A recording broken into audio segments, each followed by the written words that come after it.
We're in the information age, but facts are in short supply. Reject the noise, ask bold questions, and seek the truth with FBI whistleblower and common sense extremist Steve Friend. This is the American Radicals Podcast.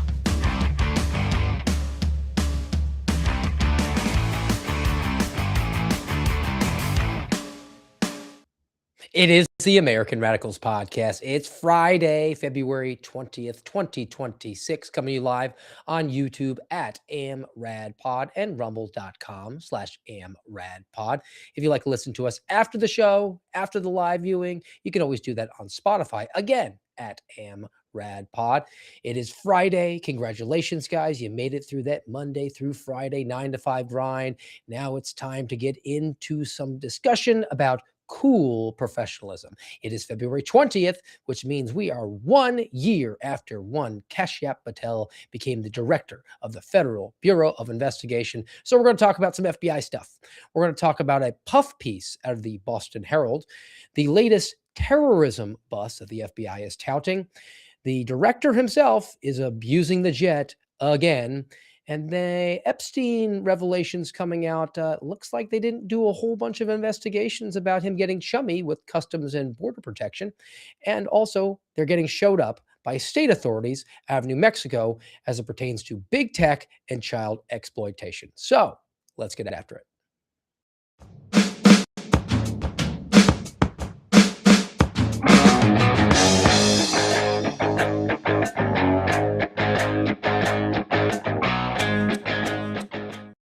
Oh, and I am very excited to talk about some FBI stuff on a Friday. So let's begin with the puff piece, which the director of the FBI saw fit to share all over social media. He was mega Doppler excited about it.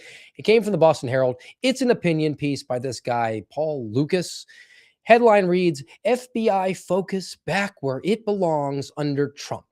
Well, you have the adequate amount of MAGA land acknowledgement that goes on here. And you also had a great, awesome picture of the FBI raid coat that nobody ever wears. Just a lot of theater that goes on with the FBI nowadays, as always.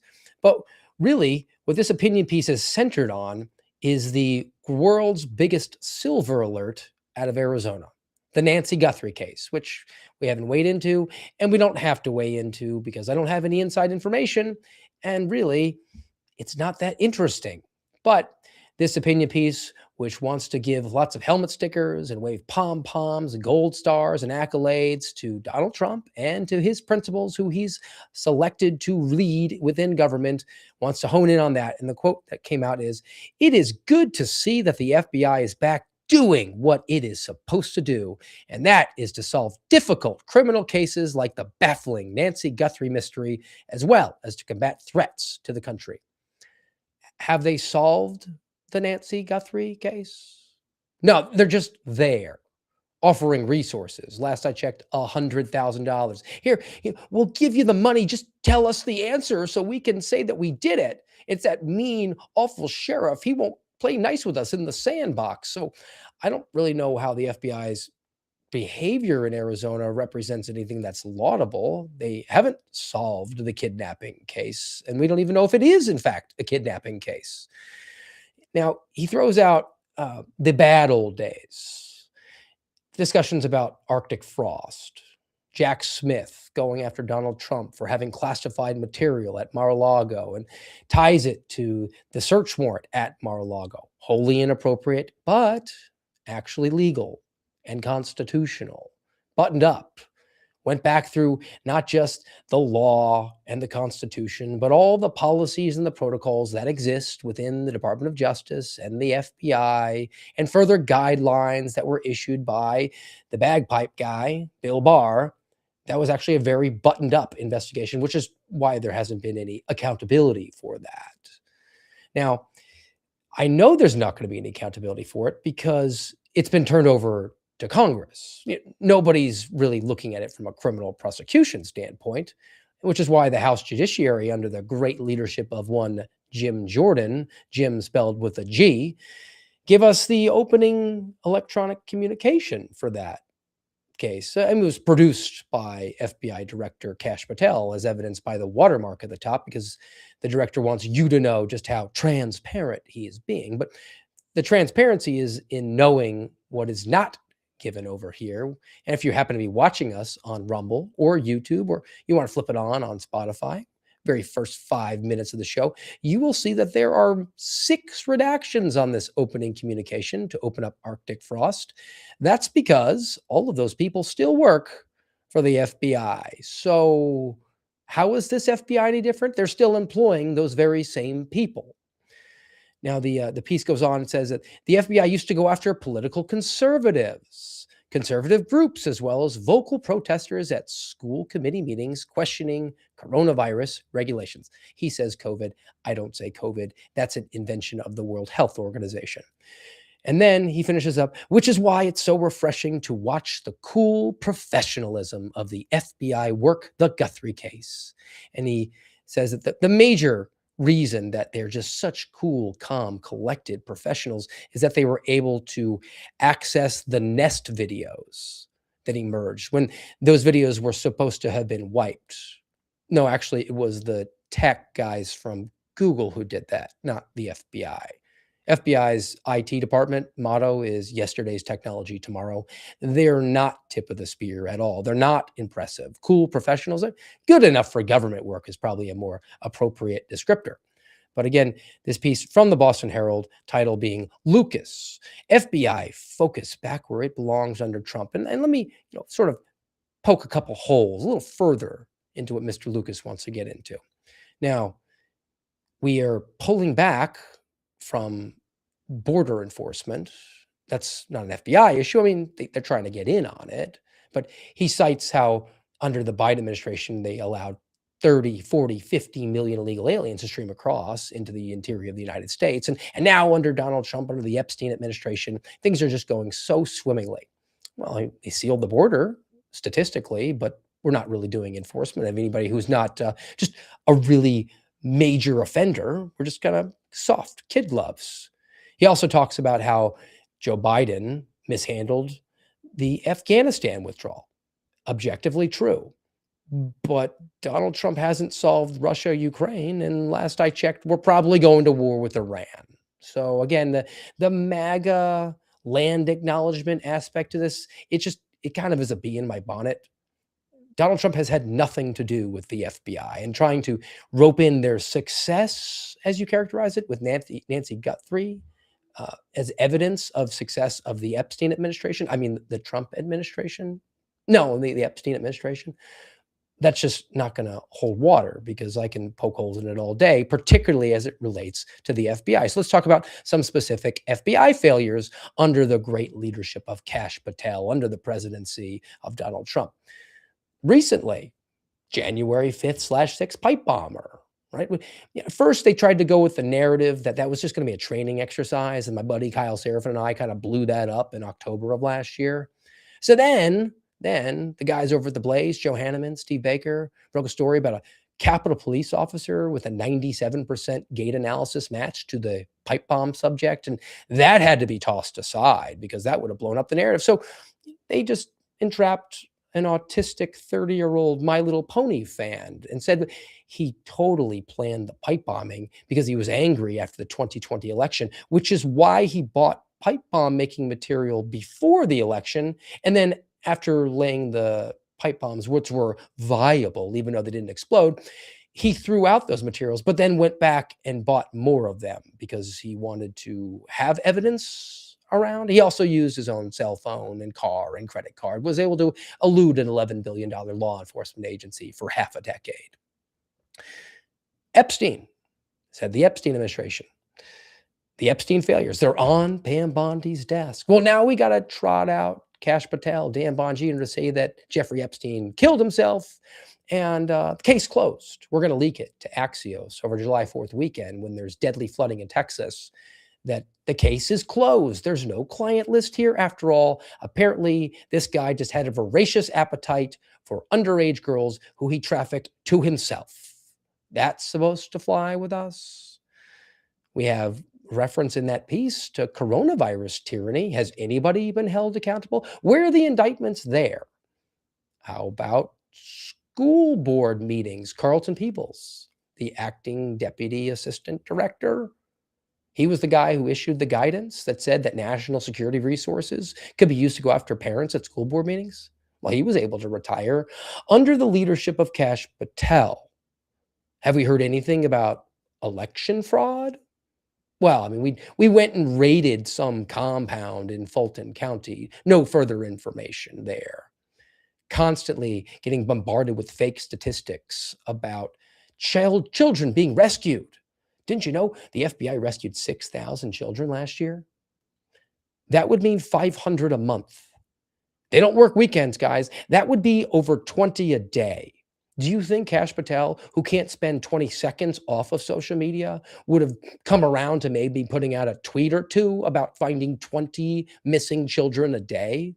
It's because it's completely made up and fake. When they claim that they've rescued a child, it's just NCMEC, National Center for Missing and Exploited Children, identifying a kid in child pornographic material. So the previously unknown kid, they're able to identify, said, well, you know, that anonymous Jane Doe, her name is actually Jill, and she lives in St. Louis. And Jill, she doesn't want to be notified anymore because Jill's now 35 years old, and that child pornography of her when she's 3 being sodomized is just floating around the internet forever. And by law, she's supposed to be notified unless she opts out. So she says, yeah, look, it was, I don't remember it, or I've moved on, I've gotten treatment that I need, whatever it is, she doesn't want to be bothered. But now the FBI claims that they rescued that child. They're also juking the stats with nihilistic violent extremists, the latest and greatest iteration of domestic terrorism. They're trying to say that pedophiles are terrorists, and that's why we've had a 490% increase in the amount of terrorism arrests. We've gone from 10 to 59, when really they were 16 and 17 a couple years ago, and now they're 18. So we'll arrest them for possessing child pornography or making online threats and call them terrorists. Isn't it great to see the cool professionalism going on there? When they could be focusing in on legitimate investigations. Talked about Epstein a bunch of times already, but let's go to that. Let's go to the FBI investigating Epstein. Case closed, right? Or should it be reopened? I don't know. They keep dropping documents and keep saying that they're not going to drop any more, and then they get called out on it. So saw this over from New York Times, at one point a newspaper, and it relates to revelations within the document dumps about Jeffrey Epstein communicating with Customs and Border Protection agents and officers in the Virgin Islands. This would seem to be something worth investigating, but they are very busy rescuing all those children. Jeffrey Epstein dispensed food, helicopter rides, financial advice, even musical gigs to a handful of Customs and Border Protection officers in St. Thomas. He took agents on whale watching excursions aboard his helicopter. He invited them to visit his island. Epstein hired another Customs and Border Protection officer to play the steel drum for guests at his island. One officer from Customs and Border Protection asked for a $200,000 loan from Epstein that they don't know if he actually did it. Now, what did he get in return? Because these sorts of interactions that he had with CBP, they were going on between around 2008 and 2016, right when all the child trafficking was allegedly happening. Well, they made sure to whisk him through the airport. If he had any problems, they said, oh, we'll help you out there, Uncle Jeff. No problem. We'll just move you on through the line. Let us know if you have any problems. Now, at one point in 2016, one of the Customs and Border Protection officers notified Epstein via email, which is how we know this, that CBP was looking at him and circling his island, so he should hide everything that's incriminating. You don't believe me? Here's the email. Actually, the New York Times got access to it, and it's available over the DOJ, and I'll make sure that I put the link in the show notes. Here it is. Here it says, hey, boss man, looks like Customs and Border Patrol are circling around right now. I asked Chris to hide everything until further notice. That seems like collusion between law enforcement and a private citizen in order to cover up illegal activity. Wouldn't that be a public corruption issue? Who's in charge of investigating public corruption? Oh, I know. The FBI. And the FBI did investigate this alongside the Inspector General's Office for Department of Homeland Security. They opened up an investigation in 2019 and they closed it in 2020. No further information. We don't know if there were any charges. Actually, we know that there were no charges filed. We don't know if there's any sort of administrative or personnel action taken against these Customs and Border Protection officers who are in the case file communicating with Jeffrey Epstein, known child sex offender, known child trafficker. They were just doing favors for Jeff. Hey, boss man, watch out. The G-men are checking you out there. You might want to hide that sort of thing. No further action. Those investigations went on during the first Trump administration. What's the status? Nothing. We're too busy doing other things, right? Like going on vacation, which the FBI director is now inclined to do. So this came out from CBS News because Kash Patel, he's taking that jet for a ride. Headline from CBS. FBI Director Kash Patel takes agency jet to Italy, plans to attend Olympic hockey games in Italy. That's according to sources from CBS News. The public flight data reviewed by CBS News showed that the Gulfstream jet that is customarily used by the FBI director took off Thursday morning for an Air Force base in Italy after a brief flight from Manassas to Joint Base Andrews. So, couple things. One, Kash Patel is a douchebag who's using his office in order to go and watch hockey at the Olympics. He's also a cheap ass because, according to CBS News, he's going to be doing some scheduled meetings with his law enforcement counterparts in Italy. That's so he doesn't have to pay the fare. Because if he was going on vacation and he claims he legally has to travel by FBI jet. Okay, fine. Let's say you legally have to travel by FBI jet. Then he'd be responsible for the price tag of flying from Washington, D.C. to Italy on a commercial jet. That's his obligation. It costs tens of thousands of dollars to the American taxpayer. But what's his personal obligation? Well, it's zero now because he says it's a business trip. And this is just, his meals and entertainment portion of it. He has facilitated travel internationally to go and watch Olympic hockey games. And then on the side, he's going to go do a meeting or two and claim that this is actually law enforcement. Secondly, says that the FBI jet is flying to a military base in Italy. Before that, though, it took off from Manassas and landed at Joint Air Force Andrews Base. That means that he did the Christopher Wray thing. Christopher Wray used to make the FBI jet take off from Manassas and head over to Reagan. It had to pay a fee to land at Reagan. Kash Patel pats himself on the back and brags to you that he saves you money because he doesn't make it land at Reagan anymore and pay the fee. He still makes it fly from Manassas to Andrews Air Force Base. That's like a 12-minute flight because he doesn't want to sit in traffic, just like Christopher Wray. There was a guy once at one point who seemed to understand that this was a problem. Gosh, who was that? I'm not saying take all their funding. I'm not the defund everything guy. I'm just saying Chris Wray doesn't need a government-funded G5 jet to go to vacation. Maybe we ground that plane. $15,000 every time it takes off. Just a thought. Minimum. It's almost like more things changed, the more they stayed the same. This new FBI, this cool professional FBI, looks a lot like the old FBI, doesn't it? Hey, I got some more evidence for you because this new FBI is still doing the social media thing, just enhance because that's where Kash Patel lives. So I like to do the press release stuff, full episodes of it. But when I do find the latest and greatest examples of domestic terrorism entrapment, or at least manipulation, it's something I like to poke out here. So let's do that. This was a social media post from @FBI that came out and immediately got me scratching my head. It says, case update from FBI Sacramento. A Bakersfield man has been sentenced to 5 years in prison after pleading guilty to illegally possessing dynamite and manufacturing crystal meth.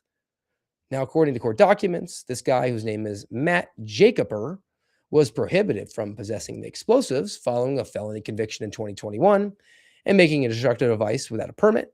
In July 2025, Jacober was found to be hiding 50 pounds of dynamite in a cave that was 10 to 15 feet away from his trailer, and he also had some crystal meth. That's the details that the FBI puts out in its social media posts. They also link to the Department of Justice's press release, which essentially is a copy and paste of the FBI, one copied and pasted from the other. But I did a little bit of more research, as we're wont to do here on the American Radicals podcast, AmRad Pod. Guys, if you haven't already, make sure you do. Give us a nice thumbs up, follow, and subscribe. Leave a comment. We appreciate that. Let's try to trick that algorithm to getting us to expand out the brand to more Americans or radicalize them into our very commonsensical way of thinking here. And I went and got the charging document. So let's work our way through it to find out just how big of a threat this was. Fraud and force, right? That's one of the few charges that the American people have. One of our demands, our expectations, part of our social compact with the government. We give up some of our liberties in return for protection against fraud and force. And the FBI is supposed to be the premier, preeminent law enforcement agency for the country at the federal level, out there protecting you, the guardian at the gate, the sentry on the wall against all those threats against you. Well, let's see just how awesome a job that they did. This is a criminal complaint, which immediately got me suspicious. Criminal complaints are incredibly rare. I've gone over this before, but briefly, there are basically 3 ways to arrest somebody. You can do a probable cause arrest, like if a crime happens in front of you, incredibly rare. You're told in the academy, you will never do it. Spoiler, I did it, but I was working on an Indian reservation. That's a rare exception. The main 2 ways, the main way is with an indictment, because the FBI doesn't do snap probable cause arrests or imminency. They do long, drawn out, complex investigations. You gather the facts, you take them over to the federal prosecutor, you work your way in a grand jury, you indict your bad guy, then you get either an arrest warrant or in a lot of cases, you just get a summons because they're nonviolent offenders, white collar, public corruption. You got to surrender yourself, guy. And then they show up to court, and then technically it counts as an arrest. The exception, though, the other exception other than probable cause is criminal complaint. That's when there is, in fact, exigency. Like, we got to get our hands on this guy. He's got to be put in handcuffs, or else there's a risk to the public safety. So we're going to go to a judge, swear out a criminal complaint, where ergo required to arrest him, no summons. We get him in handcuffs. Then we go to grand jury within the next grand jury period. It could be the next week, at the end of the month. If you're in a big city, it could be that day. You indict him. So either way, you're getting your indictment, you're getting your arrest. Criminal complaint, though, for this guy who was doing some stuff with explosives and drugs. Is this fraud and force? So the criminal complaint against Matthew Jacober. Now, the opening to any criminal complaint, any charging document is always going to have the I love some me portion. This is where the affiant, in this case, the special agent from the FBI, basically says, like, I'm qualified, judge, to go because I have all this experience and training and knowledge. You should trust me. I'm swearing this out. Give me my arrest warrant. In this case, the guy's name is Jason Coffey. He's a special agent. He's currently assigned to the FBI's Joint Terrorism Task Force, and he has a LinkedIn profile. I wonder if the FBI is aware of that. They're getting kind of angry at social media these days. And I went to Jason Coffey's LinkedIn profile, where he lists himself as a supervisor with the FBI. He's a supervisory special agent. In fact, he hasn't investigated a case since 2012. So almost a decade and a half. This is a threat to national security, though, and that's why we had to get the Joint Terrorism Task Force on it. So back again to the charging document. And what they do normally, guys, on these are they have paragraphs that are numbered, which you can scroll through, and we will do that because why not? So let's begin as we scroll all the way down to the first statement of the probable cause that we have to arrest Mr. Jacober. Paragraph 6. And some background information. March 2021, the FBI's National Threat Operations Center, NTOC, that's like the 911 center for the FBI, they got a tip that a YouTube user was going out there and putting out videos with explosives. Under the video that this guy put out there, he says, quote, "I take comfort in knowing that if my place was to get hit right now, the only thing to be found would be a little bit of green fuse." Another user commented, "What's this for?" And he responded, "Defense." So he wants to defend himself with bomb making material. Again, March 2021. A little further on in the charging document, you get some nice image captures of the videos that this guy's posting publicly on YouTube with stuff exploding. So I think this is an indicator that he's not necessarily the smartest guy. Maybe he's kind of extreme. Paragraph 10. April 2021, in an email to FBI Special Agent John Gomez, Kansas City, no, not Kansas City, it's a local sheriff's office, a lieutenant, stated that the man that he identified is likely Matthew Jacober because he had been known to them from a prior incident where he hurt his hand blowing it up in 2016. In May 2021, FBI Special Agents Gomez and Burns interviewed this guy.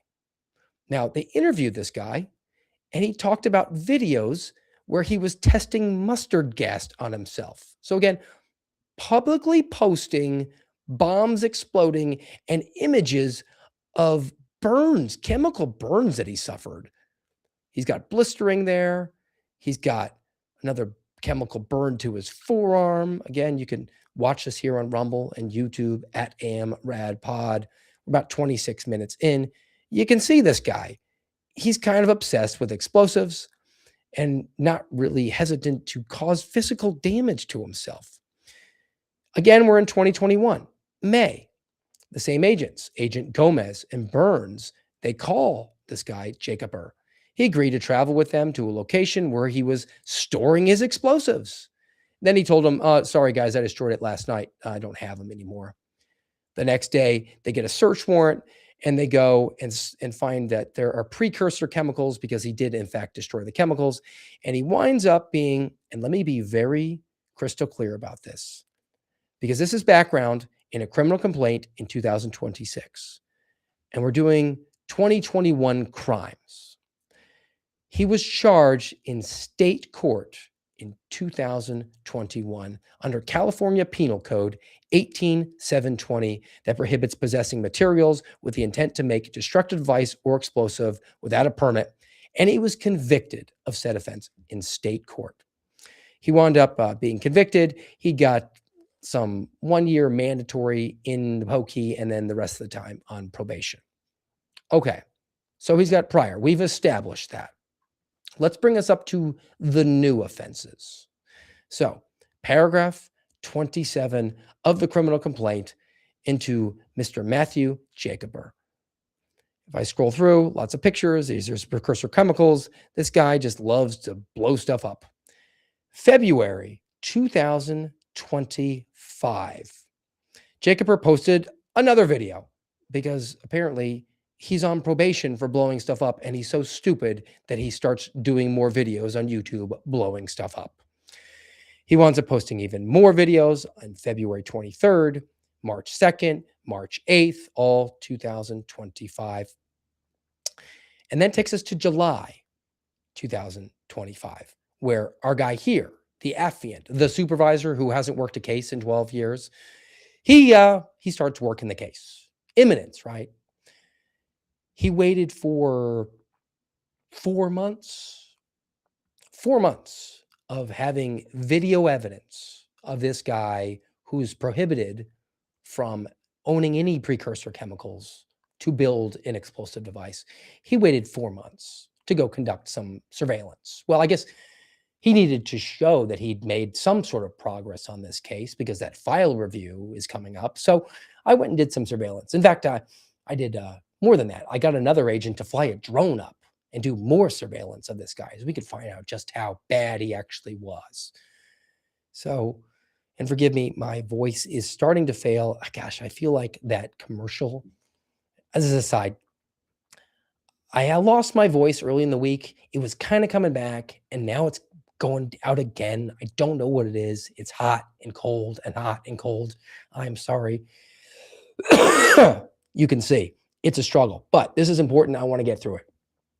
So we do surveillance from the FBI, Bakersfield office, and we find out that he's got some more bomb stuff. So they get a search warrant, they go and they search the cave that this dude, Jacober, has built for himself. That's 15 feet underground, where it's climate controlled because he wants to keep it cool. He doesn't want stuff blowing up.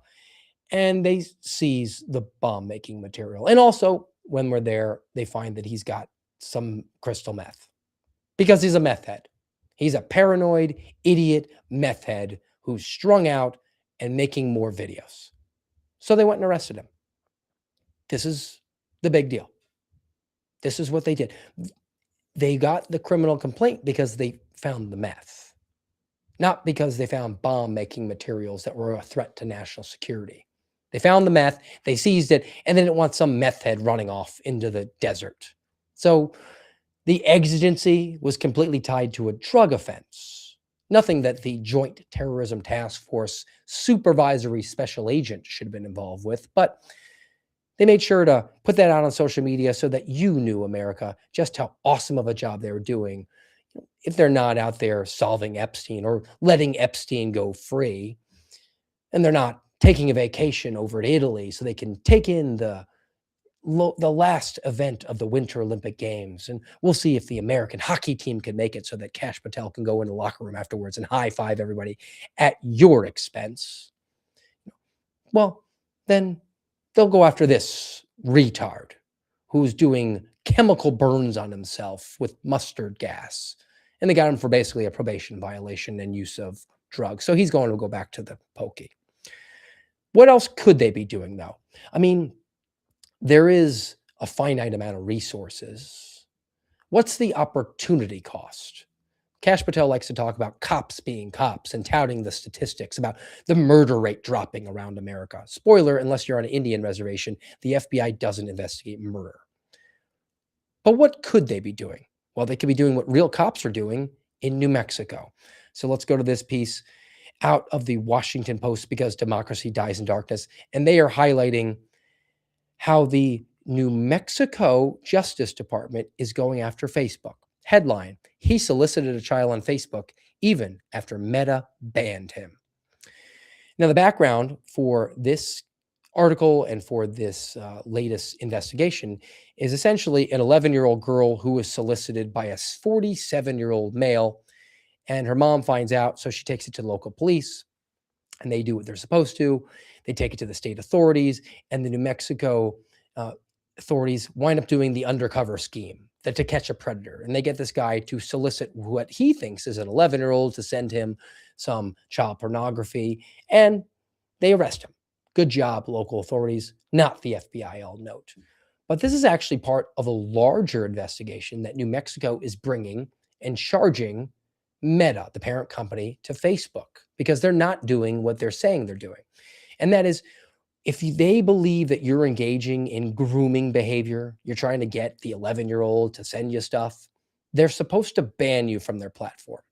But when they ban you, it's not a permanent ban. So from the piece, again, the headline: he solicited a child on Facebook even after Meta banned him. New Mexico Justice Department is building a case against Meta, alleging that the company knowingly put children at risk of sexual exploitation and violated state consumer protection laws. Meta made a startling disclosure that in the case of this 47-year-old, he had one of his accounts disabled because they found out that he was a sex offender, but he was able to establish another 14 accounts. Meta says it doesn't allow people to skirt bans by creating new accounts, but acknowledge that people deliberately evade the systems. After one of the state's undercover persons was shut down, investigators were able to open a new one with just another fake birthday within 5 minutes. The state is seeking financial penalties against social media giants and orders from a judge that it do more to keep children and teenagers safe on its sites. Why isn't the FBI involved in this? I know there's some First Amendment concerns here. Child pornography and grooming of kids is not First Amendment protected activity. We have to depend on the New Mexico Justice Department and their counterparts from state investigatory agencies in order to conduct these undercover schemes to prove just how bad Meta and Facebook are at pushing the pedophiles off their platforms. Well, the FBI was busy.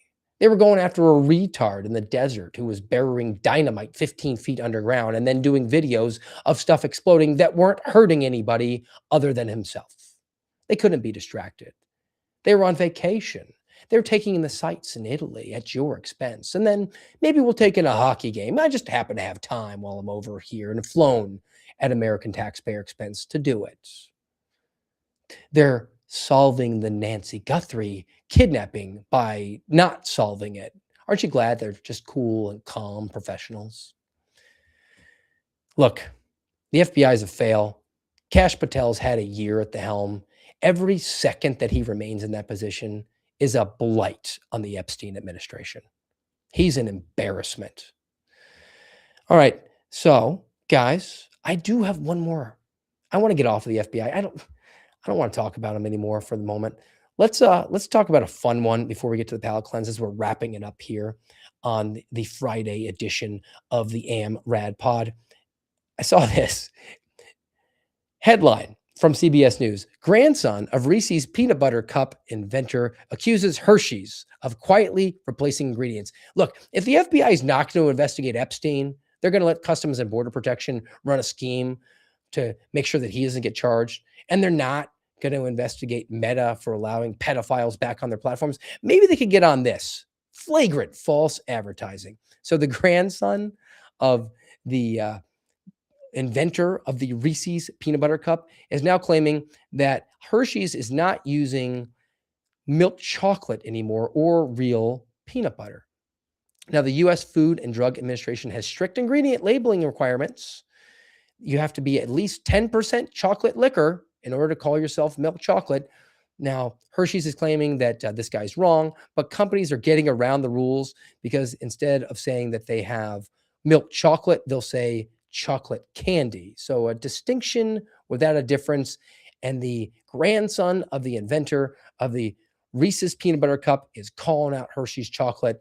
And I'm here for it. Guys, where is the law enforcement involvement here? This is an atrocity that would probably demand the preeminent premier law enforcement agency, which is funded by you to the tune of $11 billion. Can they at least get on that for us and make sure that our Reese's peanut butter cups are authentic milk chocolate and authentic peanut butter? I know my dad would appreciate it. That's his favorite candy. All right, guys, that's the end of the AMRAD pod. I won't leave you, though, without a nice palate cleanse. This is a criminal justice matter. This is Ross from that show Friends being accused of doing a shoplifting in Europe and then having to alibi himself. Today's palate cleanse.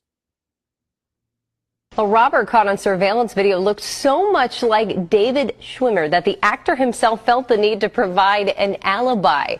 The robbery happened last month in England. Immediately, people noticed the thief's resemblance to Schwimmer, you know, from Friends, and it got the attention of the actor himself. Schwimmer posted a spoof video of himself reenacting the incident. Police tweeted that they had investigated and could confirm that Schwimmer was in the U.S. that day. Those British authorities, they actually got the first Epstein casualty. So good on them. Certainly not the FBI.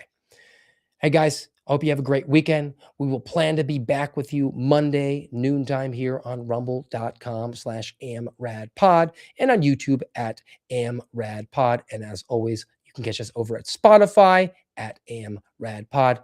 And until then, have a great weekend.